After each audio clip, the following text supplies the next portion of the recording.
ഈ ചീട്ടുകളാണ് നിന്റെ പഠന വിഷയം. പണ്ഡിതരായ ഈ ഗ്രന്ഥകർത്താക്കളോടുള്ള സല്ലാപത്തിനിടയ്ക്ക് സമയം പോകുന്നത് നീ അറിയുന്നില്ല.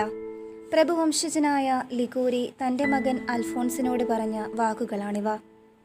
ഇദൃശ്യമായ ശാസനയ്ക്ക് വിധേയനായ അൽഫോൺസ് 16-ാമത്തെ വയസ്സിൽ നിയമത്തിൽ ബിരുദമെടുത്ത് കേസുകൾ വാദിക്കാൻ തുടങ്ങി. 10 കൊല്ലത്തോളം കോടതിയിൽ പോയി അൽഫോൺസ് പല കേസുകളും വാദിച്ചു. ഒരു കേസും തോറ്റില്ല. അങ്ങനെയിരിക്കെ ഒരു വലിയ സംഖ്യയുടെ കൈമാറ്റത്തെ പറ്റിയുള്ള ഒരു കേസിൽ പ്രധാനമായ ഒരു രേഖ കാണാതെ അൽഫോൺസ് കേസ് വാദിക്കാനിടയായി. എതിർഭാഗം ആ രേഖ കാണിച്ച് കേസ് വാദിച്ച് ജയിച്ചു. അൽഫോൺസ് ഗദ്ഗദത്തോടെ പറഞ്ഞു, ലോകത്തിൻ്റെ മായാ സ്വഭാവം ഞാൻ മനസ്സിലാക്കിയിരിക്കുന്നു. ഇനി ഞാൻ കോടതിയിലേക്കില്ല. അങ്ങനെ സ്വഭവനത്തിൽ അൽഫോൺസ് താമസിച്ചു കൊണ്ടിരിക്കുമ്പോൾ ലോകം അതിൻ്റെതായ ആനന്ദം അദ്ദേഹത്തിൻ്റെ നേർക്ക് വച്ചു നീട്ടിയെങ്കിലും ലോകത്തെ ഉപേക്ഷിച്ച് നിന്നെ തന്നെ പൂർണ്ണമായി എനിക്ക് തരിക എന്ന ആന്തരിക സ്വരത്തെ ശ്രവിച്ച് പിതാവിൻ്റെ ഇംഗിതത്തിനെതിരായി 30-ാമത്തെ വയസ്സിൽ വൈദികനായി. മകൻ്റെ ആധ്യാത്മികത്വം അങ്ങേയറ്റം വെറുത്തിരുന്ന പിതാവ് ഒരു ദിവസം അദ്ദേഹത്തിൻ്റെ ഒരു പ്രസംഗം ശ്രവിക്കാനിടയായി. പ്രസംഗത്തിന് ശേഷം മകനെ തെരഞ്ഞുപിടിച്ച് അദ്ദേഹത്തോട് പറഞ്ഞു, മകനെ, ഞാൻ നിന്നോട് നന്ദി പറയുന്നു. ദൈവത്തെ അറിയുവാൻ നിന്റെ പ്രസംഗം എന്നെ സഹായിച്ചു.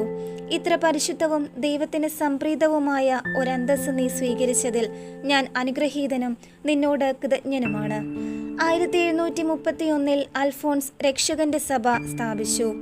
അദ്ദേഹത്തിന്റെ കർക്കശമായ ജീവിത രീതിയെ വെറുത്ത് സഭാംഗങ്ങൾ അദ്ദേഹത്തെ സഭയിൽ നിന്ന് പുറത്താക്കി. എങ്കിലും 1762 അദ്ദേഹം സാദ് അഗാത്തു ദൽഗോത്തിയിലെ മെത്രാനായി 13 കൊല്ലം തീഷ്ണതയോടെ ആത്മാക്കളുടെ രക്ഷയ്ക്കായി പ്രവർത്തിച്ചു. പരഹൃദയജ്ഞാനമുണ്ടായിരുന്ന ഈ മെത്രാൻ ദുർമാർഗികളെ മുറയ്ക്ക് ശാസിക്കുകയും തിരുത്തുകയും ചെയ്തിരുന്നു.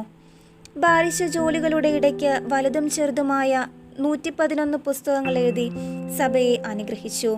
അദ്ദേഹത്തിൻ്റെ സന്മാർഗശാസ്ത്രം പ്രസിദ്ധമായ ഒരു കൃതിയാണ്.